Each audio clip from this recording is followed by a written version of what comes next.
Shorty with the long text, I don't talk. Shorty with the long legs, she don't walk. Yeah, last year I kept it on the tuck. Ayy, 2020 I came to fuck it up. Yeah, I want a long life, a legendary one. I want a quick death and an easy one. I want a pretty girl and an honest one. I want this drink and another one. Yeah, and I'm troublesome. Yeah, I'm a phone like I'm locked up non-stop. From the plane to the fucking helicopter. Happy first anniversary gift. Here's to every story we travel with. I'm a pop star, not a doctor. 1 year ago today, I did something I never planned to do. I didn't sit one morning and think, you know what, let me start a media platform for founders. That's not how it went. That's the people's version. That's the clean version. That's the I had a vision version. But this is the version I have never said out loud. Let's start from the most embarrassing truth I can tell you about the founders' times. TFT means nothing. Those 3 letters just sound good together. They mean nothing. Usually when someone starts something of their own, they actually want to use a name or letters that actually hold meaning and stories, and that's really personal and has weight to it.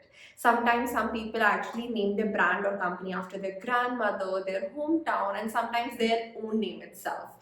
But that wasn't the case with TFT. TFT was just 3 letters that sounded good together and were a good acronym. And here's what gets me, that sometimes some things in your life arrive without any warning. You know, there is no fanfare, no message from universe or a sign from universe that this is important, pay attention. TFT arrived like that. Like it wasn't supposed to mean anything because it wasn't supposed to until it did. So here's the actual story. This was never part of the plan. Full stop. I need you to hear it again. This happened unexpectedly. The way that people say it in interviews to sound humble, this actually happened unexpectedly. It was not in any version of the roadmaps that I've ever planned for myself. It actually just came unexpectedly. The 2 first people that I put the mic in front of were 2 women entrepreneurs. Both of them were connected from social circle, friends, family. Not industry giants, not Shark Tank founders, not any highlighted people, but 2 entrepreneurs driven, doing their real work with real motivation and real vision. And I remember after our first 2 recordings, I had this thought in my mind. Okay, that was interesting. Let's see what happens next. That's it. That was the strategy. Let's see what happens next. Looking back, I believe that was actually the thing and actually why it worked out. I wasn't trying to build anything. I was just genuinely very curious about the parts that actually don't make it to the highlighted reel.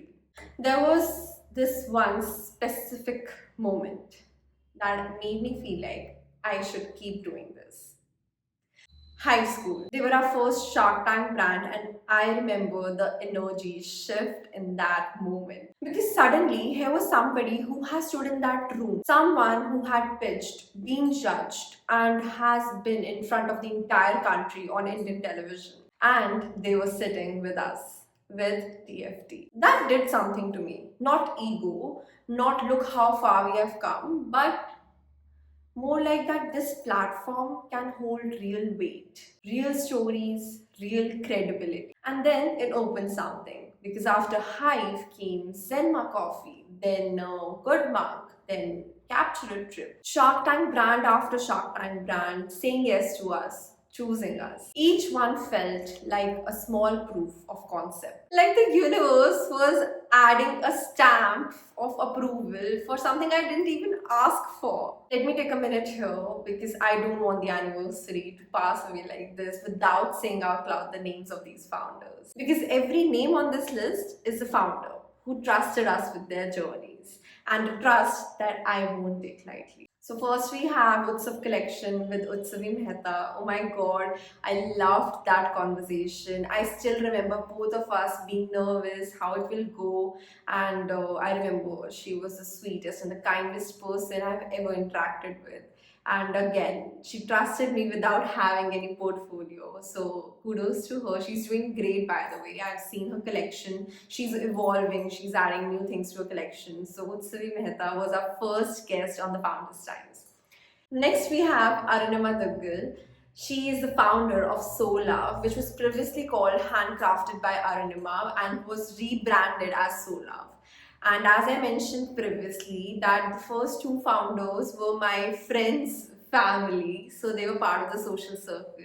And I still, go to their stalls, and I still go to So Love's exhibits and the pop-ups. Oh my god, the kind of quality that they offer, the kind of feeling and the story that they have behind the collection, the kind of women's and girls community that they are upbringing. It's amazing, it's remarkable. So kudos to her. Next on the list we have Nikhil Gaur. As I mentioned, the Shark Tank brand. The first Shark Tank brand was High School, trusting us with their credibility, their brand, their journey. A page who started so small, a company who's still creating credibility and trusting us with their journey was a huge thing. So kudos to them as well. Next on the list we have Ajitesh Gupta, co-founder of Crowd, and oh my god, he's such a kind soul.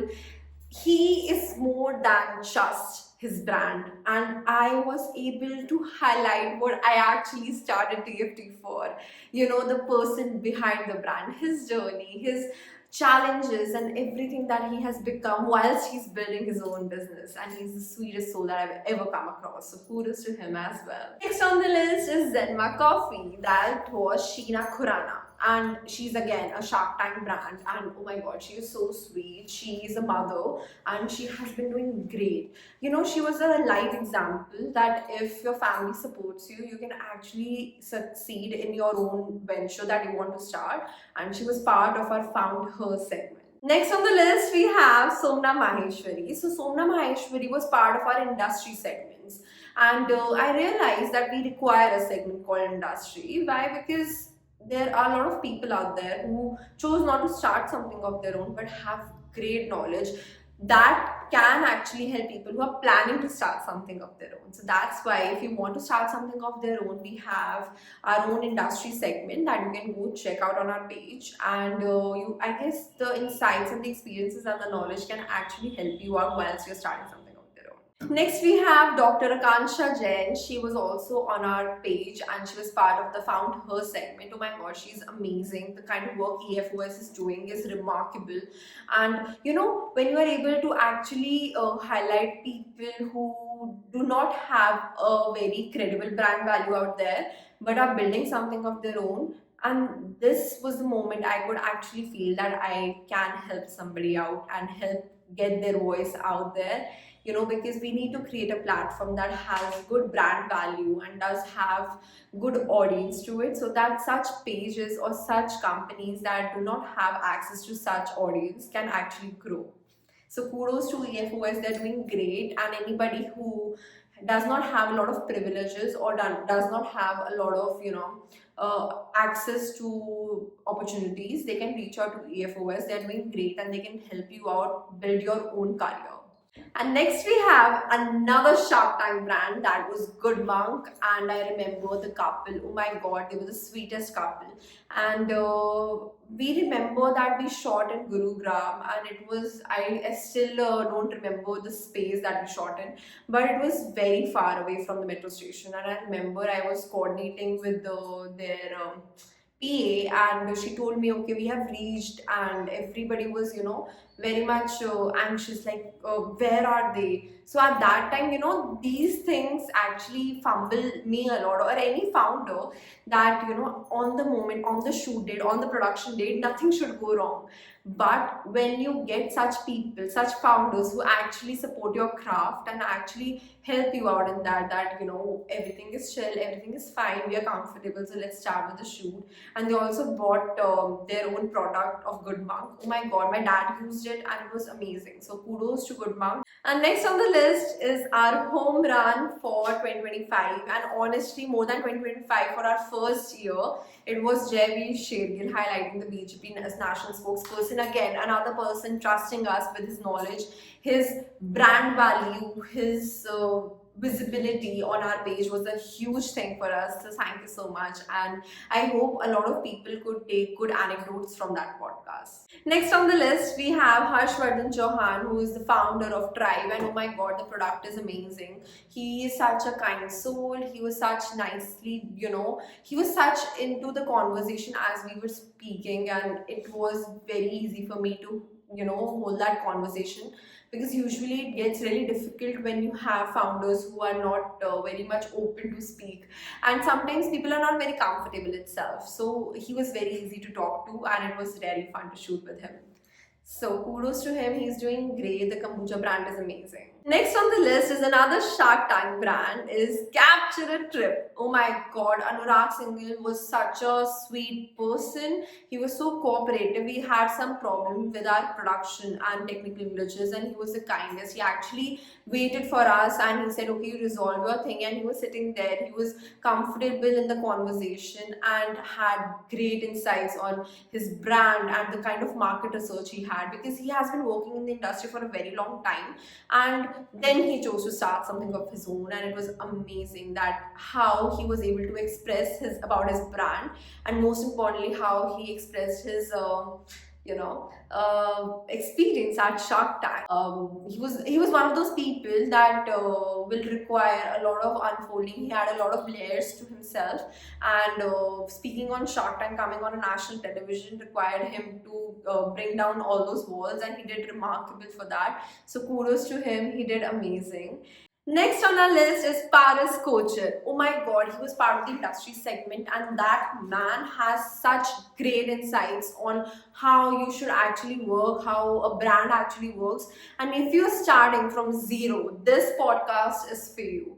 This podcast has everything you need to know. Like, he has given out notes, point one, point two, point three, like everything that you require. So this podcast is for every young entrepreneur or somebody who aspires to do something of their own and has not actually started yet. Please go watch this, because it is not just motivation. To be honest, it is more about the technical aspects, the aspects mostly every person neglects starting something of their own. So kudos to Paras, he's great. Next on our list is another home run, that is Blah Blue. Oh my god, Palash and Nija, he was amazing to talk to. He was really fun, he was really chill. He was the Gen Z brand that he's building, Blah Blue. Oh my god, I could actually understand the man behind the brand, and he was able to give off the vibe that he's actually trying to give off through his brand. So kudos to him. Blah Blue is doing great, and love all the fragrances. But my personal favorite is the Wingsman, but that's a gentleman's perfume, but I still love it. So he's doing great. They have recently crossed 100 crores in 6 months, so they are amazing. And Palash is the sweetest founder that I've ever spoken to. So kudos to him as well. Next on the list is Shruti Vishnoi, founder of Basata, that we have recently launched on our page. And this is a very new podcast from the Founders Times. And it was super fun to shoot. And she's so beautiful, oh my god. And she is very expressive when it comes to her brand and the feeling that she actually held initially starting from it. She remembers everything. She remember with the actual feeling she started her brand, the vision she had for Basata, and how intentional she was while she was creating. And still she has started some new launches and some new launch collections from Basata, and they're so beautiful and they're so minimal. And the fact that she's trying to create impact with minimalism is great. It's crazy, and it's not very loud, but it is very impactful. So kudos to her, and I hope she's doing great, and I hope she's watching this. You are doing great, and that's all. That were all the founders, industrialists, and women entrepreneurs who have been part of our journey through and through right now. Every single one of them gave us something real, something that hadn't fully said elsewhere. That is what TFT is. That's what it always have been when I didn't even have words for it. Here's what nobody tells you whilst you're building something of your own.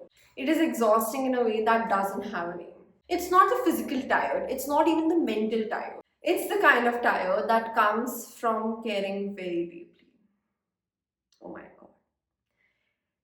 That something you actually feel really deeply connected to. every single day without a guaranteed return, without a ceiling on how much you can give, without a ceiling on how much you can give, and still feel that you have not given enough.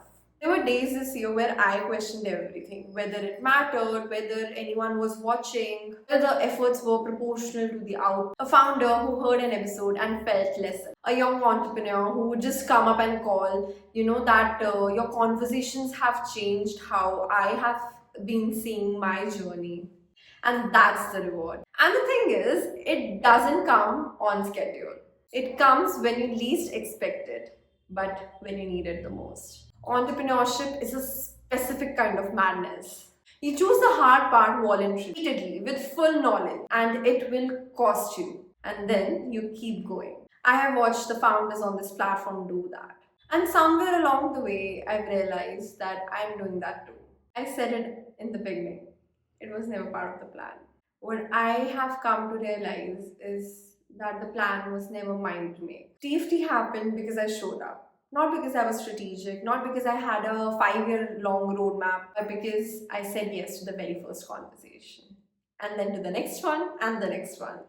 The name that meant nothing now means everything. The platform I never intended to build is the thing I am most proud of. There is a kind of peace surrendering.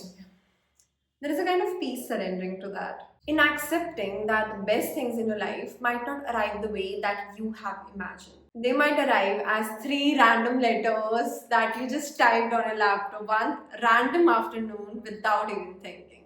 Happy first anniversary, TFT. Here's to every story we haven't told yet. And if you're watching this for the first time, welcome. This is Off the Record. Pull up a chair, we are just getting started.